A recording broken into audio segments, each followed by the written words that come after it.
the whole idea is that the plan has to work for you as partners. Yeah. Right? Or you as an individual human too, right? I hope so. Yeah. That's a delicate balance between what works for me and what works for us. Yeah. And I think we both feel the weight of that, of not wanting to disappoint each other. Yeah. And we were actually talking about that this morning too, because we had a really good time, but there were some times that you weren't as comfortable. And I think I felt bad because I couldn't fix it in a way that worked well for both of us. You don't want me to be having a bad time. No, or being uncomfortable. And I feel guilty for being uncomfortable. Yeah. Welcome back to In Residence. I'm Keith. And I'm Laura. Hey, Laura. Hey, Keith. How are you? I'm doing well. How are you? I'm doing. What's going on? Well, we've had a busy past week. Mm-hmm. What have we been up to? We went to Nashville. Mm-hmm. We went to Alabama. We did. Visited with our friend Karen. Yeah, that was fun. Got to meet her family and her in real life. That was a lot of fun. Yeah. It was a really good visit. And I got to see another friend. Yeah. In Nashville. See another friend in Madison too. That's right. Yep. Wow. I'm trying to remember everything. I was working backwards. I was almost there. Yeah. A lot of miles. Yeah. And I got to see a couple friends from Canada. Yeah. In Nashville. Yeah. It was good. We got to connect with people and have some time together. It's okay if I say a couple of our highlights? Yeah. So we went to the Jack Daniel's distillery. That was fun. That was a good tour and tasting and wandered around. Was it Lynchburg? Lynchburg, yep. I gave you like all my whiskey during the trip. Yeah. Because I'm not a whiskey. Yeah. For how little it was too much. Yes, I know. Didn't they say it was... Not complaining, but... It's in a dry county, yeah. but it's like did they say a moist county? Yeah. It's changed over the years. So, yeah, it was good. We went to Broadway in Nashville, or Nash Vegas. Yeah. As my friend Jen calls it. Yeah, that was nuts. That was fun, though. We decided to do that, and it ended up being a Saturday night, but we got to Tootsie's and some other smaller, low-key places. Yeah, it was fun to kind of wander in, listen to a little music, and then like, all right, let's go. It's late. Yeah. I can't believe both of us were like, oh, it's Saturday night.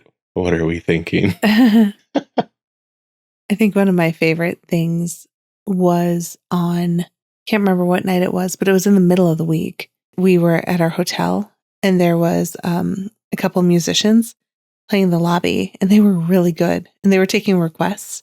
They played Shallow for you. Yep, that's what I asked for. And I asked for Strawberry Wine by Deanna Carter. Yeah, and a couple other ones too, right? They played our wedding song, or like our first dance song. Oh yeah, Van Morrison, Into the Mystic. They played that. That was fun. That was... You wanted to get up and dance. I'm like, well, we didn't request it, so it was kind of like a little sign that we should enjoy. Yeah. You did not want to dance though. No, I mean, it was in a hotel lobby bar and I don't know, felt a little... You were shy. I was shy. It's like self-conscious, but shy. Shy is a better way to say it. Yeah. Just a little bit. Mm-hmm. But that was fun. Yeah. Oh, and we also experienced the cicadas. Oh, yeah. That was nuts. It was loud. We actually thought that our car windows were not sealed right because when we were driving through some of the big tree wooded areas on the road, it would kind of make this whooshing noise. Like a window wasn't done. And then we realized about a couple days in that wasn't the car. It was actually the cicadas. Wow. It was interesting. It was interesting. I haven't experienced them in that way before. Yeah. We're getting ready to turn around and put another 1,000 miles on the car to go to Indy, right? Yes.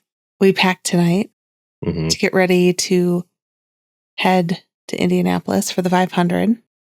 So we'll be back on the road, on the same road, actually. Yeah. For about half the journey to get back down there. Should I jump into what I thought we could talk about today? Let's do it. Okay.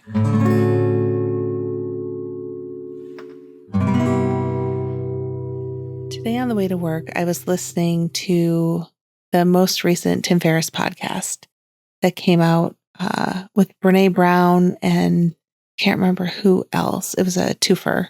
A recap of high-profile people. Yeah. And so the other gentleman was a hedge fund manager and Edward O. Thorpe. Yeah. So successful statistician, mathematician from like MIT. Yep. Wrote papers on how to beat blackjack and roulette. Yeah. And did really well with the stock market, right? I didn't get all the way through. Okay. But I'll take your word for it. Yeah. But the thing that I'd like to talk to you about was to dig a little bit more into the interview that Brené Brown did with Tim Ferriss. You and I talked quite a bit about how important it is to really understand where each of us is energy-wise and try and meet each other kind of where we're at. So if I walk in the door, I'm exhausted from work, I'm tired, say I didn't sleep well, I'm stressed out, things are going on, I might be out of 100% at a 20%. If you're higher than that, you can help carry us as a couple so we can have a full 100% between the two of us. Yeah. Well, so we've talked about this a little bit before, right? And so listening back to that again, some things stood out that maybe I didn't catch on to the first time. Right. Like we focused on, how do we pay attention to our level and support each other? But some of the other things she said were both of our numbers have to you want those to add up to 100. And the tricky thing is that they probably never do. Right. Or when they don't, that's when you have to make a plan. Yeah, that was new for me. Yeah. I think we kind of missed that the first time we had heard it. And I was like, definitely. Oh, okay, let's be aware of our energy levels, but then what? Right. And I think it's led to a couple of tricky situations. Yeah. Well, and that's why I thought it might be interesting to talk about it because you and we had a good time traveling to Nashville. But I think if we're being honest, by the time we were driving back, we got about halfway back. I was exhausted. I think you were. Yeah. Yeah. It was a long trip. It was. On the road, kind of thing. And the awareness of, we're going to be tired. Like I kind of talked about that before. I'm like, you did. I'm like, it sounds amazing, but it's going to be a long trip. And I know that for me, it's going to be a long trip because I'm out of my comfort zone and I'm still trying to figure out how to deal with that. Right. Yeah. And the thing that Brené was talking about is like, okay, what's the plan? Don't just plan to get to the point where you need a plan. You need to know how to plan to push through it. Right. Right. And the thing I thought was interesting was to come up with a plan where you can work together to get through those energy, like whatever that energy number adds up to. Yeah. If it's under 100 together, but then say you're at 30 and I'm at a 30, the answer isn't going to be for me to take over some of the things you're doing or vice versa. But the answer might be saying, okay, we're going to order a carry out instead of planning and prepping a meal tonight. I think she used the example of have someone in and clean their house. Well, right. The shorthand for that is, what are we going to say no to? Correct. So I think I have the tendency to say no to everything then, like when I'm feeling that. And you have the tendency to say, how am I going to power through and do it all regardless of how I'm feeling? Oh, yeah. And I don't want to do that. And you don't want to do what I want to do. No, it's so interesting that power through. We got back from Nashville at 1:30 in the morning. It's 12:30. Was it? No. It's 12:30. Was it? Yeah. Oh, I don't know. I was 12:30 too. Maybe I didn't go to bed until 1:30. Probably. Because I remember looking at my clock and anyway, it was late. Yeah. Let's just say it was late. Let's argue about it. About what the hour was. We arrived home. No, but it was late. Yeah. And I am a proud member of like the 9 p.m. go to bed club. Being that late was hard for me. But then I had to get up early because I had some critical work projects that I needed to prep for that began at 9 o'clock that day. And so I probably got my Aura ring said that I got 4 hours of sleep. Mm. That's not enough sleep for Laura. Not for most people, right? But I know for me that doesn't work well. I mean, I'm still even feeling it. I was feeling it even this morning. I think I told you when I was journaling, I was just feeling tired and exhausted. Well, and now your brain was thinking, okay, we have to turn around. I have to do all the laundry. I have to mow the lawn. I have to finish editing a podcast. I have to pick up child one at school. I have to, you had a long list too, yeah. dishes. And I was thinking about this because I think today when I heard it on the way to work, I'm like, that is where we are right now. Yeah. I don't know what you think a plan could look like as we go into this next week. It's a perfect example or time for us to have a live conversation about how would we work through a plan and like model what that could look like. And I'm thinking you and I right now are not necessarily at 100%. So what do we do today? So what do we do today, tomorrow, etc., to try and get back more in balance? Right. So today wasn't restorative at all. No. It was a power through and get it done because we have to go. Right. And that is not enjoyable for me. Right. I'm So if I was to ask you what percent you are at right now, where would you be? I mean, I'm probably at like 60 to 75% now, Okay. but like I want to say like 20%. Do you know what I mean? I need to be realistic. Yeah. The dip is over. I mowed the lawn, I did the laundry, I did the dishes. Your list I is ate. checked. Yeah. Packed for the most part, except for the things on my list that need to get thrown in the morning. And so I'm turning the corner. Like I didn't throw my hands up in the air today and just say nuts to this, you know? And part of me wanted to some of the time. And I'm just like, this is not enjoyable. Like it's also not enjoyable to not make things happen. Right. You know? Yeah, I need more space between the things Yeah. that we fill our days with than some people, I guess. I don't know. No, I mean, I agree with you. I mean, this was a quick turnaround for me mentally as well. Well, we were busy all yesterday too. Yep. We had a tennis banquet and for child one. Had to like prep food for that and source the food, you know, to like be a contribution to that. And it was really enjoyable too. Yeah. Like it was wonderful. The reflection on the season and the celebration of all the kids, and child one got most improved player. Yep. Which I'm really proud of. He worked really hard. Yeah. I was excited by that. So, yeah. He was we were beaming. We were. Those are the things that like make you a happy parent, I think, to see them succeed in a way, you know. And that's all you really want is like continued improvement, to see them work at something and achieve, you know. So yeah. And I finally like throw this in again, but I fixed the kitchen sink. Literally, right? Yeah. It's been leaking and I've been putting it off and making do by like just maintaining it and getting it to work again. And I finally was like, okay, so that took up a bunch of my time too. Anyway, so that was another kind of a win, but it took up time. Yeah. I think so if you're in between a 20 and a 70. I mean, those together. I was feeling really low this morning. That's like 45. The average Yeah. Somewhere in there. It kind of flattens out the complete progress in your energy level, but. Well, this is helping.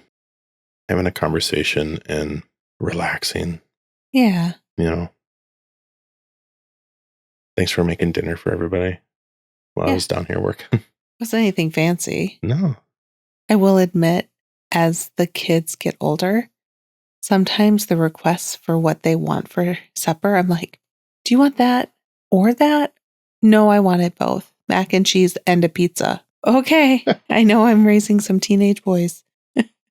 Let them do it And themselves. it's also the night before a vacation, so Yeah. easy peasy. So actually getting to that, because I think my energy level is probably this morning, I would say I was probably around like maybe even a 20. That's probably at a 20 to 15. So I was tired. I had insomnia. My knee was achy. I just felt like I don't know. I almost feel like I'm more tired the second day after not getting rest than the first. Don't know what that's about. So I was probably at about a 20 as well. Now I'm probably at a 50. I'm still tired.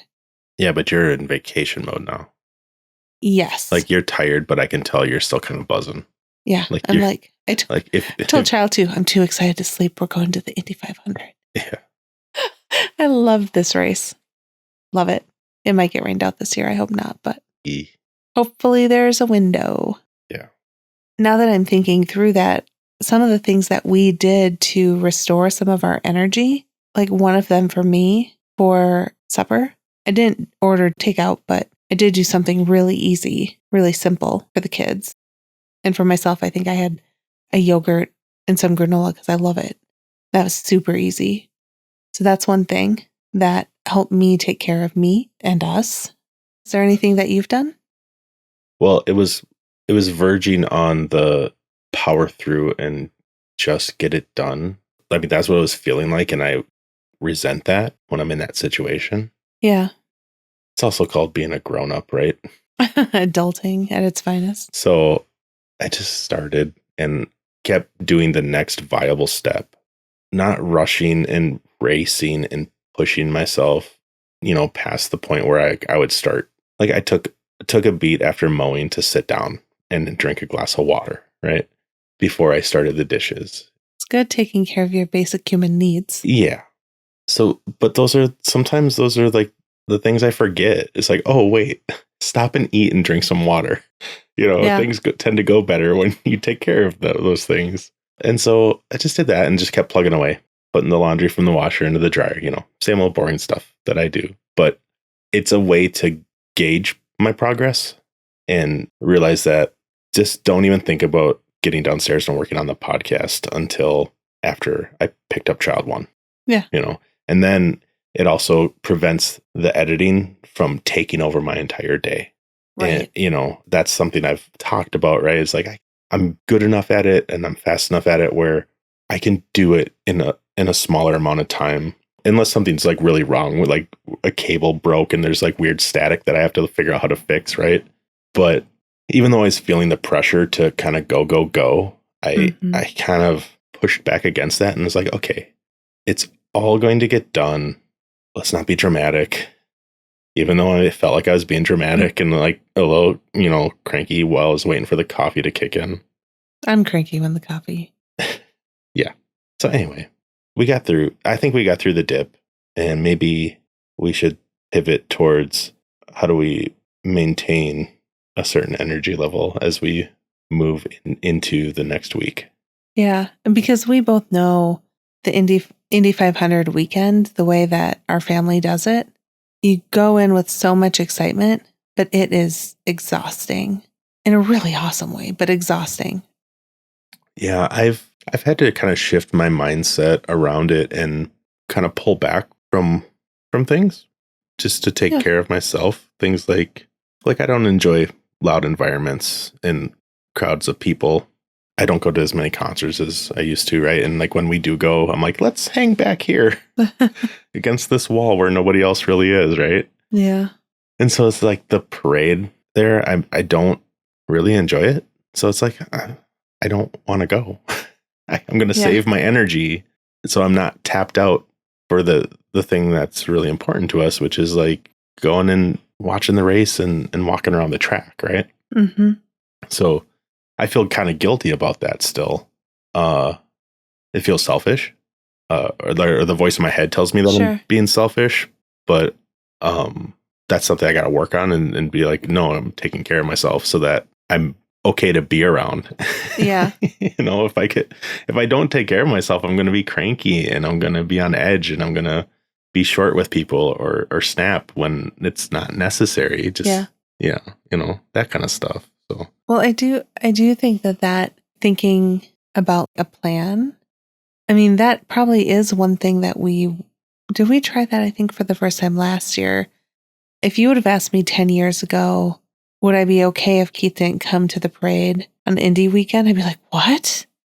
What do you mean he's not coming?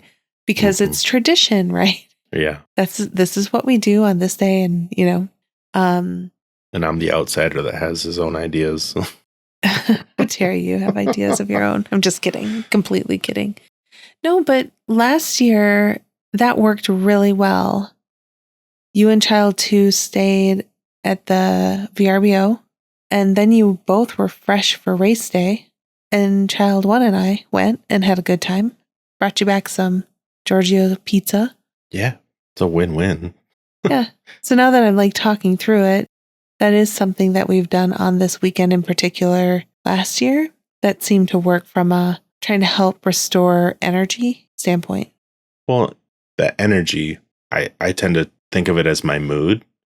But right there, you're talking about, like, you brought me some food back, right? Right. And that's kind of like an indulgence thing, is having like is it like a calzone or like a big slice of pizza, right? Yeah. Over the last 5 years or so, I've become more mindful of the energy I'm actually using to fuel my body. Yeah. And us staying in places where we can buy our own food and prep it has been really helpful for me. That is another way for us to... The fast and easy things. Like tonight, I had a little bit of that stuff that you made for the kids too. Yeah. And I'm a little nervous about how I'm going to feel after it. And it was one of those things where it's like, I was kind of low and it's kind of like comfort food, right? But it tends to not comfort me very long. So I'm learning these things. It's like, I just need some protein and some fiber and hydrate. Anyway. Yeah. I don't know what my point is. Well, good in, good out. Yeah. Well, and even things you mentioned, this is helping me recharge. I think it's helping you recharge too. You mentioned that. Sitting down and having a conversation. Yeah. I feel so boring right now. Like, why? It's fine. I mean, it's for us. It's for us. And the thing is, like, these things, hopefully it resonates with people. But if not, the whole idea is that the plan has to work for you as partners. Yeah. Right? Or you as an individual human too, right? I hope so. Yeah. That's a delicate balance between what works for me and what works for us. Yeah. And I think we both feel the weight of that, of not wanting to disappoint each other. Yeah. And we were actually talking about that this morning too, because we had a really good time, but there were some times that you weren't as comfortable. And I think I felt bad because I couldn't fix it. Right. In a way that worked well for both of us. You don't want me to be having a bad time. No, or being uncomfortable. And I feel guilty for being uncomfortable. Yeah. like I'm throwing a tantrum kind of thing. You know, not that I was doing that. I'm just saying, like, you know, when a kid acts out because they don't want what's happening, I'm afraid that's what's being perceived. You know what I mean? Like when a teenager's like, you know. Oh, yeah, you weren't doing that. But I never know how I'm being perceived because I'm not in your head. Right. So it's that I don't want to be the one that's making things difficult, right? Right. That kind of thing. But that it came up in the podcast with Trevor Noah. We were listening to the Blocks podcast, right? Yeah. Neil Brennan's podcast that we talked about. I felt so good listening to that because he brought up a point I always make. It's like, most of the problems are communication problems.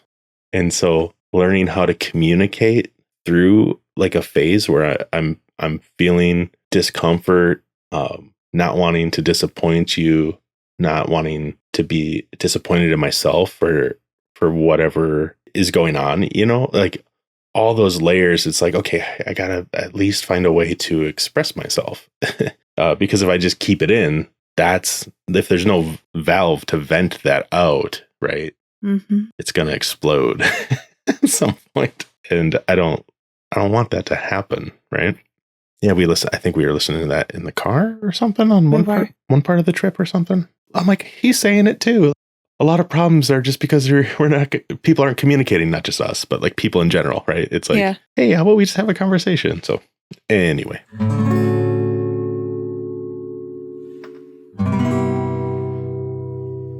how do you deal with us? Right? Like, how do you deal with me? How do I deal with you? Or how do we deal with each other's preferences? Yeah, that's hard because you want to acknowledge each other's preferences. And at the same time, you also don't, or I'll speak for me, I also don't want to just give in, maybe. Well, how do I say that? I want to acknowledge your preference, but if I have a different preference, I also want to make sure that we find ways to hear each other. I think what you're trying to say is, and I feel this, and I think I maybe thought it earlier today when I was listening to either Brené or something else. It's like nobody wants to be the one constantly conceding Right. and giving up what they want Yeah. for somebody else all the time, right? It's that kind of thing. Right. Is that what it feels like? Yeah, I think so. I also think if you can have an open conversation with each other, then you can start coming to an agreement together of how to proceed. It might not be your way or my way, Right, that's but compromise. something. I Compromise or some understand. version of it. So I understand compromise Yeah. and figuring it out. But what about when it's real life and it's actually tricky and somebody's depleted and then somebody says the wrong thing and then we're elevated and then the other person takes offense at that and then that leads to not compromise. It leads to hurt feelings or not feeling heard or not feeling seen. Right. So how do you get back to a place where you can communicate and it's not, you know what I mean? Yeah. Gosh, that's hard. I will say, I know people give us feedback that, oh, you show up so well on the podcast. And we have a really good relationship, but I will admit, I think sometimes it's hard for us when we're depleted. You're going to say it's a hard fought relationship. No. like we fight for it. I mean, Well, we do. I mean, no, I mean, I don't know if fight's the word I'd use, but we work. We work for it. It takes work. But I do think that sometimes if we're both depleted and we're not hearing each other the way we're trying to be heard, that's hard. It's uncomfortable. We've both admitted to being stubborn. Yes, a little bit envious. But we get through that. So is it just time? Like, tell us how. No. Tell us how. Gosh, it's hard because sometimes it is time where it's like, what are we even circle talking around right now? Yeah. Right? And then it just kind of softens. When you're tired and depleted, it's harder to find that moment. Yeah. I mean, I think we stumbled across the recognition of that a while ago and just being like, okay, we're both like, neither one of us is moving towards the center to find an agreement here. How about we realize that we're both tired, elevated now, whatever it is, like, let's just name it. And you know what? We're done with that. Like, there's no point in continuing, right? Like with that, it's just like, let's reset. That's what I mean. It's like, let's just reset. Like, yeah. Reset's a better, I like that way of saying it. But that takes some muscle to, like to put on the brakes and to not keep going into that spiral, I guess, or something. I don't know. Yeah. Vortex. The vortex. I think too, and I wish we could do this better in the moment, but I do wish that, like, sometimes if we look back on what was it that we were frustrated with each other about, you look back and you're like, did we really spend an hour and a half going round and round about that? Yeah. Right? And so I don't know if it's the hindsight's 2020. So it does make me wonder though, like going back to, we're both tired. Well, the thing isn't the thing, right? Something ignites that, but it's just like the spark, like what's underneath that. And I think that just comes back to how do we, like you were trying to say, is like, how do we plan? Uh-huh. And for me, the plan means enough time to regulate between activities and this and that and the other thing. Yeah. Which, if that works for me, but what if you have other things you want to do, right? And then we're back to, okay, then how do we compromise? How do we negotiate or whatever? It's never in balance, right? It's an act. It's an active thing. Like we're always, I mean, when you're not, it takes more energy to get it moving, the balancing of it, right? Yeah. Anyway. I feel like we're circle talking again. We might be. To be fair, we are tired. Yeah. I'm trying to think as a couple, what are some of the things that we can do to be kind to ourselves? Like thinking about the idea of a plan. Again, like some of that can be, what can we make easier on ourselves? Well, what were we saying? I think this came up probably on the drive, but I heard it somewhere and I was like, how about, what about the thing of like always assuming the other person means well? Yeah, assume good intent. Yeah. Let's assume good intent on each other's part. And that can help put to rest that second guessing of, am I disappointing her? Am I disappointing him? Right? Right. We know that neither one of us is trying to do that. I think that's a big thing, as well as taking care of ourselves and being able to say I'm tired or need a break, right? Or I haven't eaten enough today, or I need to, just those. I mean, it seems so trivial just because it seems so basic, right? Mm-hmm. Well, I mean, it's important though. I forget to eat sometimes, and you're like, "Did you eat?" I'm like, "No." I'm like, "Dang it, she caught me." What are you telling me? Like, got a little edge going on. Yeah, like I knew I forgot something. Yeah. One of the areas for me, getting rest, when I knew that I had spent 3 nights in a row where I got between 4 to 5 hours of sleep a night, one thing that I probably could have done better is try not to have in-depth, deep conversations. We didn't need to talk about some of the deeper stuff we were talking about when I was, 4 hours of sleep. Yeah. I mean, is that in the last episode that I just finished editing, we're talking about how it's nice to have a partner that can help you be accountable. Yeah.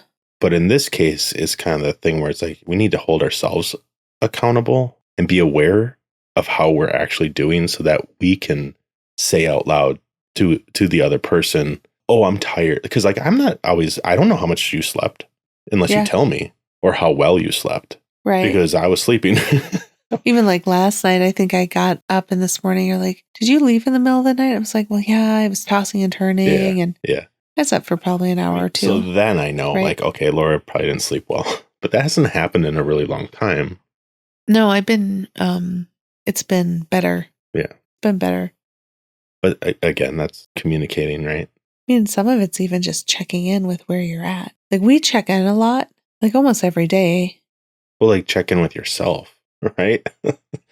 Yes, but I also think, so I don't have to wait until I come home after a day of work, sit down for supper and be like, "Oh, by the way, Keith, today I'm at a 15. You don't have to wait to make things better. What are the little things you can do?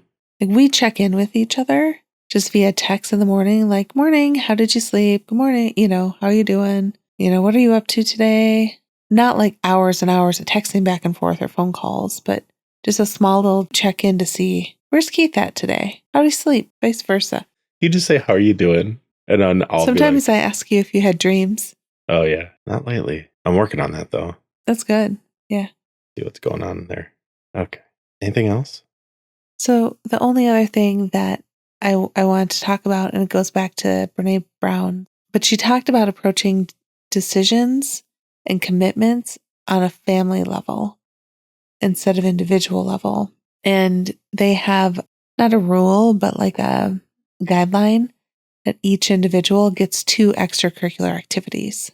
And if it's anything outside of that, as a family, they get to decide if it works for the family as a whole unit.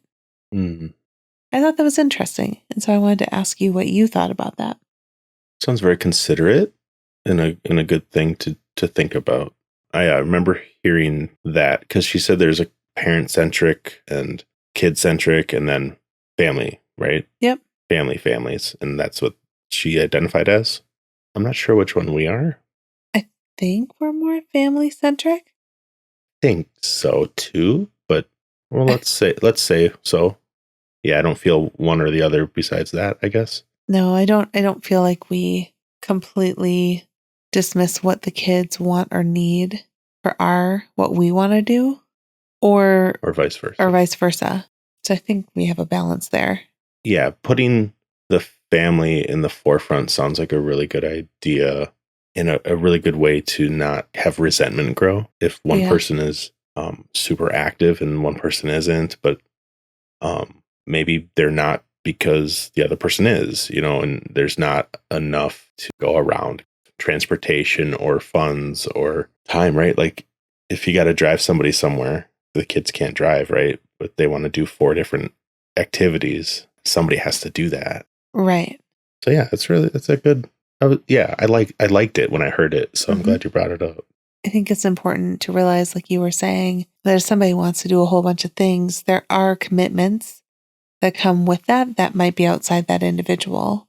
Like she would only do so many speaking engagements in a month, I think it was. And I know I talk to or know a lot of people that are constantly running for activities for their kids, or, I love if it works for you, go for it.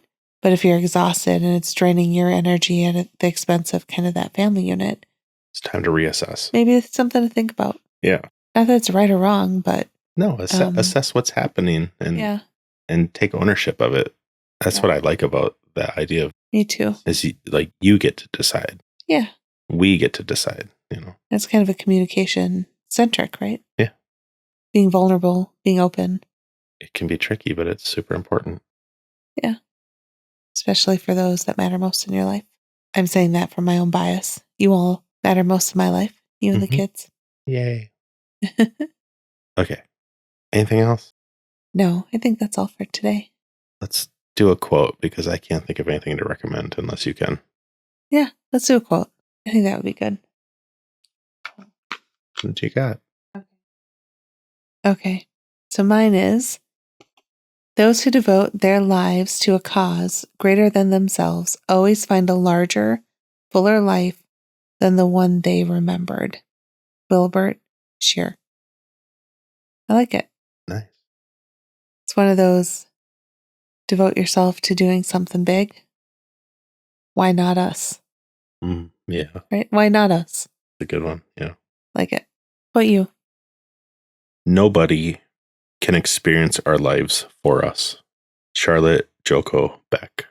I like that. That really ties into what we're talking about around energy. Right? Unless we communicate and talk about it, no one's going to know exactly what you're experiencing. That's true. I like it. Me too. Let's get out of here. Sounds good. All right. Thanks, everybody. Thank you. Bye. Bye. Love you. I love you. Okay, bye. Okay, bye.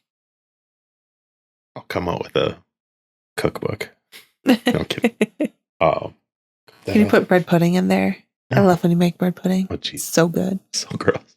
I love bread pudding. I can make it. I just don't like eating it. Oh, you can make it for me anytime.